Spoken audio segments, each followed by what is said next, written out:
I stared at my reflection in the polished elevator doors, brushing a strand of hair back into place. Today was the day I stopped pretending. No more hiding behind the name Elena Ward, the quiet, efficient operations manager at Grayson Industries. 13 years of meticulous planning had led to this moment. The elevator dinged as it arrived at the 40th floor of the Grayson Tower in downtown Seattle. Through the glass walls, I could already hear the tension in the air. Victor Grayson, the arrogant CEO who thought himself untouchable, had called an emergency company-wide meeting. My watch read 10:02 a.m. Perfect timing. Grayson had made a career out of exploiting vulnerability, swooping in to buy promising businesses, draining them of value, laying off the people who built them, and walking away with millions. He called it strategic restructuring. I called it destruction. I knew exactly how deep that destruction ran, because 15 years ago, he did it to my mother. Grayson Industries had acquired Holland Technologies, the educational software company my mom had poured her heart into. She'd built it from scratch in our garage, believing Grayson's lies about partnership and growth. Within 8 months, he dismantled it, sold off the assets, and left her with nothing but grief. The stress broke her. She died of a stroke less than a year later. I was 24, fresh out of MIT, standing at her grave with a promise burning inside me. I would destroy Victor Grayson, not with rage, but with precision. I changed my name, changed my appearance, and disappeared into the very corporate world he ruled. Quietly, I tracked his every move. I learned to read the market, anticipate his acquisitions, and beat him at his own game. I built my fortune, piece by piece. But my masterpiece? This building. 6 years ago, when Grayson Industries was searching for a new headquarters, I set up a shell company and acquired the tower before they ever saw it coming. Now, they pay me rent, without knowing I own the entire building. Today, Victor plans to fire me, in front of everyone. But he doesn't know the truth. The building he stands in? It's mine. And the eviction notice is already signed. The price was steep, $120 million, 0 cents. But I knew Victor Grayson's ego wouldn't let him pass up the chance to secure the most prestigious address in downtown Seattle. He signed the lease without ever realizing that his bloated monthly rent payments were quietly landing in my accounts. Now, standing at the back of the packed conference room on the 40th floor, I watched him strut to the front.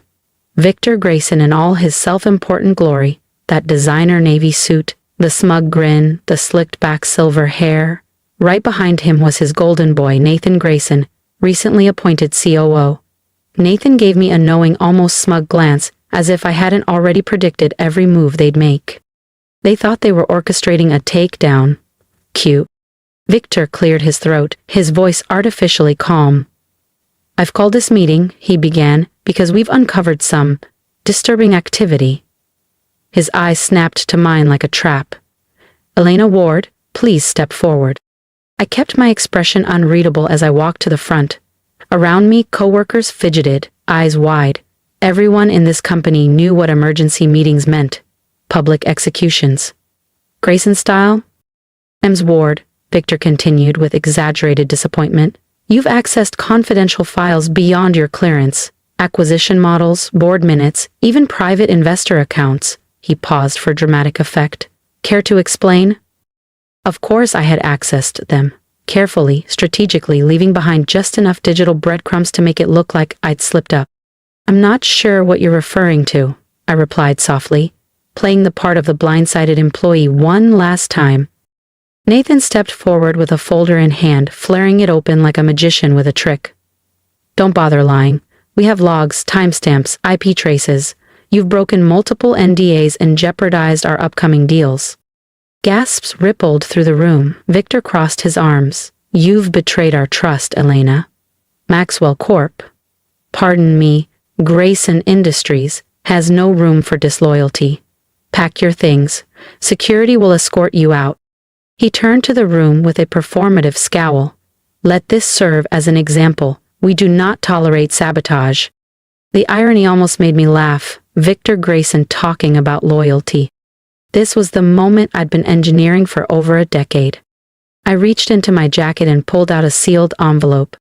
Actually, Mr. Grayson, I said, voice calm but razor sharp, I have something for you. Confused, he took the envelope and ripped it open, only to find a thick stack of notarized legal documents with one line bolded across the top. Notice of lease termination, full building eviction in 30 days. His face drained of color. And for the first time in 15 years, I was the one holding all the power. As Victor stared at the documents, his hands trembling and his empire cracking beneath him, I smiled. For the first time, not out of spite, but closure. If you want to see how he tries to fight back, and how I make sure he never gets up again, don't forget to subscribe. The next chapter is just beginning. One very specific clause was highlighted at the top of the first page. I watched as Victor's face shifted, from confusion to disbelief to something dangerously close to panic. Behind him, Nathan snatched the documents from his hands, scanning them quickly, his jaw clenched, the color draining from his face as reality sank in. This has to be a mistake, Victor muttered, voice shaky. Oh, it's not, I said, finally allowing the faintest smile to break through. Everything is in perfect order. I gestured toward the papers. That envelope contains legal notice of your lease termination, effective immediately. You now have 30 days to vacate this building. Silence. The entire conference room had frozen. All eyes were on us. The air so thick with tension it felt like it could snap. Victor's face was turning a deeper shade with every passing second. You can't do this, he growled. We have a binding contract. I nodded. A contract that clearly states the leaseholder has the right to terminate if the tenant is found engaging in criminal or unethical activity. I paused, tilting my head slightly. Would you like me to start with the fake shell acquisitions you funneled through Dubai, or the accounting discrepancies in your last 3 quarterly filings? Nathan took a step toward me, fists clenched, but Victor stopped him with a hand on his arm. He knew I wasn't bluffing. The same tactics he'd used to destroy my mother's company, I had documented proof of them all. Then came the question. Who are you? Victor asked, barely above a whisper. I reached up, unpinned my company badge, and placed it quietly on the table. My name is Elena Ward, I said calmly, daughter of Isabel Holland, founder of Holland Technologies. The recognition hit him instantly. He remembered. He had to. Gasps rippled through the room as people began whispering, pieces falling into place. But Holland's daughter disappeared years ago, Nathan scoffed. I didn't disappear, I said, locking eyes with him. I planned. I rebuilt. I waited. Then I reached into my coat and pulled out a second document. And I didn't just buy the building, I added. I owned quite a bit more. Victor's hands trembled as he read the shareholder breakdown. Years of anonymous acquisitions, all traced back to me. It wasn't a controlling stake, yet, but it was more than enough to throw the company into chaos if I ever sold them publicly. What do you want? Victor asked, his voice hollow. Before I could answer, the elevator chimed again, and in walked a team of security guards. Not his guards. Mine. Security guards who had worked in this building for years weren't loyal to Victor Grayson. They were loyal to me, the owner. Ms. Ward, said John Langley, my head of security, would you like us to begin the evacuation? I let the question hang in the air for a moment, savoring the weight of it. Then I smiled. Not yet, John. I think Mr. Grayson and his son could use a moment to absorb this. But please, make sure no one leaves with any sensitive materials. We wouldn't want important evidence to mysteriously disappear. Victor's face was a picture of restrained fury, his fists clenched, his pride collapsing. For over a decade, I'd endured his arrogance, his sneering dismissals, the smirks during meetings when I spoke. I'd been invisible by design. And now he couldn't ignore me if he tried. But this was only the beginning. Phase 1, taking their building and unraveling their comfort zone, was complete. Now it was time for Phase 2. I turned to face the crowd of employees, most of them still frozen in stunned silence. Everyone, I said calmly, please check your emails. You'll find a new employment offer waiting in your inbox. Heads turned. Phones came out. Murmurs rose.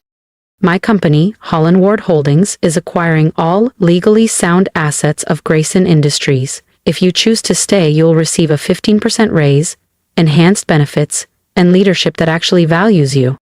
People exchanged wide-eyed looks. Several gasped. It was happening for them, too. "This is illegal," Nathan Grayson shouted, his voice cracking under the strain. "You can't just take our company." I raised an eyebrow and checked my phone.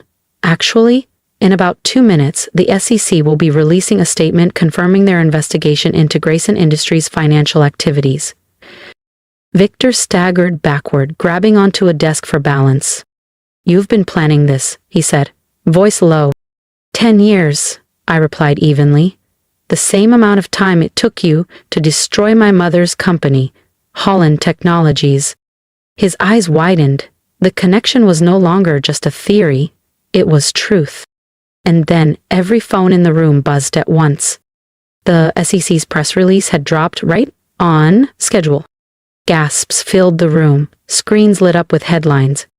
Grayson Industries under federal investigation, fraud, offshore laundering, misconduct allegations.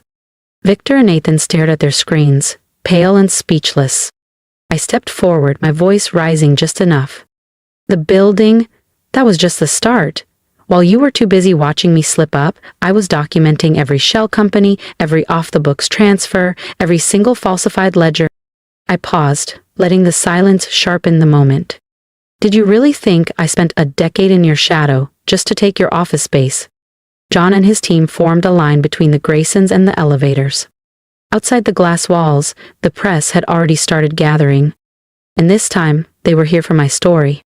Through the floor-to-ceiling windows behind me, I could already see news vans circling the front of the building, satellite dishes rising like vultures ready to descend.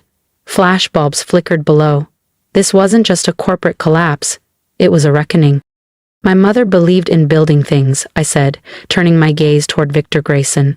"She created jobs, empowered women in tech, invested in people.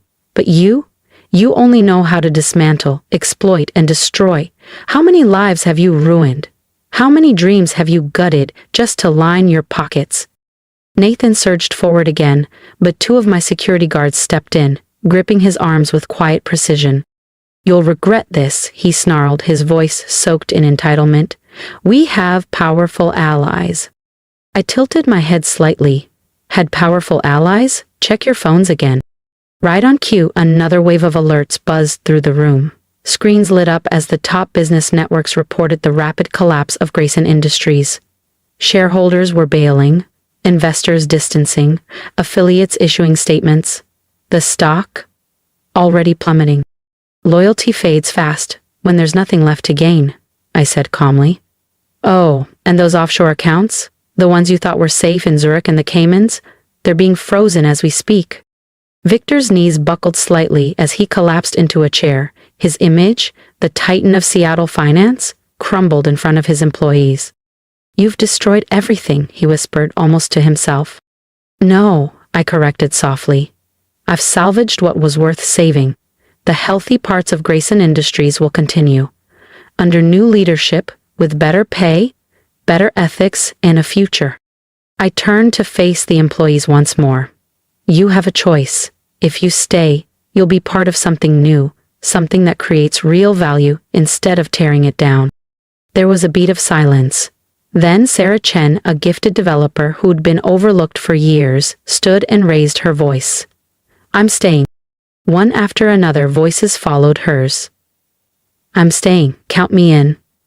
Finally, Nathan looked around, watching his kingdom slip away. "Dad, do something," he choked. But Victor Grayson didn't move. His reign was over. And he knew it.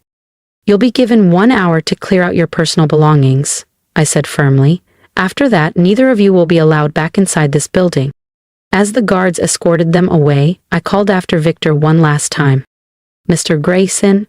He turned, hollow and pale. "My mother's stroke? It wasn't just stress, was it? She found out you were planning to raid the pension fund." He didn't answer. He didn't have to. The guilt in his eyes was louder than any confession. "The employees you discarded?" I said, watching Victor Grayson stumble out of the boardroom, his son close behind. They never received their full pensions. I've spent years tracking each of them down.